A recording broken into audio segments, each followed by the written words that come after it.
Фраза «Вы что, хотите как на Украине?» стала уже мемом белорусских державных пропагандистов. А что в Украине? Давайте порівняємо, як змінилися курси наших грошей, белорусского рубля и украинской гривни, за чверть стагоддзя. Гривня была уведзеная 2 верасня 1996 года, калі краінай кіраваў другі прэзідэнт Леонид Кучма. За амерыканскі долар тады плацілі 1 гривню 76 копеек. Цяпер курс долара крыху больше за 27 гривняў. Такім чынам, за чвэрць стагоддзя гривня упала ў адносінах долара у 15 разоў. За гэты час Украіна перажыла агрэсію Расіі, а краінай паспелі пакіраваць Леонид Кучма, Віктор Ющенко, Віктор Янукович і Пётр Парашенко. Цяпер кіруе Владимир Зеленскі. За 1 долар 2 верасня 1996 года ў Беларусі давалі 14,5 тысяч рублёў. Калі пералічыць на дэнамінацыйныя грошы, цяпер яго курс складае 1 до 25 мільёнаў. Падзенне амаль у 1725 разоў, у 115 разоў большае, чым ва ўкраіне. І гэта без вайны. Краінаю кіраваў адзін чалавек, а з кожнага праса прапаганда рапартавала аб стабільнасці. Поўны стабілізец. Дзеля аб'ектыўнасці прызнаем, што інфляцыя закранула і долар, але ў нашым выпадку это не мае значэння. Яшчэ адзначым, што грыўня ў 1996 уводзілася ў адносінах 100 тысяч рублёў за 1 грыўню. Беларускі ж рубель з улікам дэнамінацыі 1994 года адносіцца да савецкай як 1 до 100 мільёнаў. І тут розніца ў 1000 разоў. На тебе 100 миллионов. Слушай, возьми все, я себе еще нарисую. Чаму ж так адбылося? Пра гэта мы размаўляем з аналітыкам Александром Класкоўскім.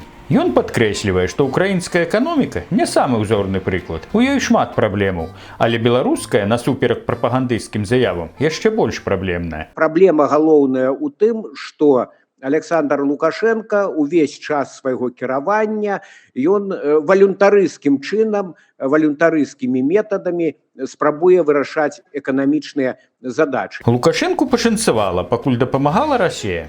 Цяпер жа сітуацыя пагоршылася. За абяцанкі і брацкія пацалункі ніхто грошай даваць не хоча. Доўгі час выпускнік эканамічнага факультэту Беларускай сельскагаспадарчай акадэміі практыкаваў такі падыход. Трэба болей грошай надрукаваць, і будзе нам шчасце. Таму друкавалі гэтыя грошы, не шкадуючы, каб заробкі да выбараў, там пенсіі падвысіць, падкупіць, груба кажучы, электарат.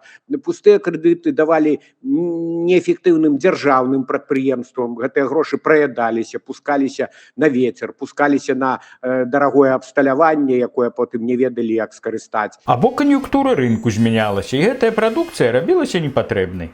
Яскравы прыклад – мадэрнізацыя цэментных заводаў.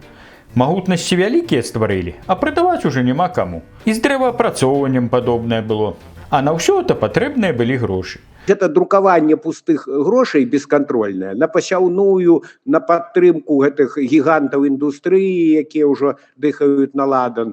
Вось гэта разганяла так званую інфляцыйна-дэвальвацыйную спіраль. І раз-пораз мы ж памятаем, як раптам падаў гэты рубель. На думку аналітыка, валюнтарысцкі падыход да эканомікі, спроба пугай, друкаваннем пустых грошай вырашаць сацыяльна-эканамічныя праблемы – гэта галоўная праблема ў беларускай сітуацыі. За апошнія гады, калі Нацыянальнаму банку далі крыху больш самастойнасці ў гэтых пытаннях фінансавых, інфляцыя значна зменшылася. Але цяпер пачаліся праблемы і мацнеюць галасы тых, хто хоча вырашаць эканамічныя пытанні з дапамогай друкарскага станка.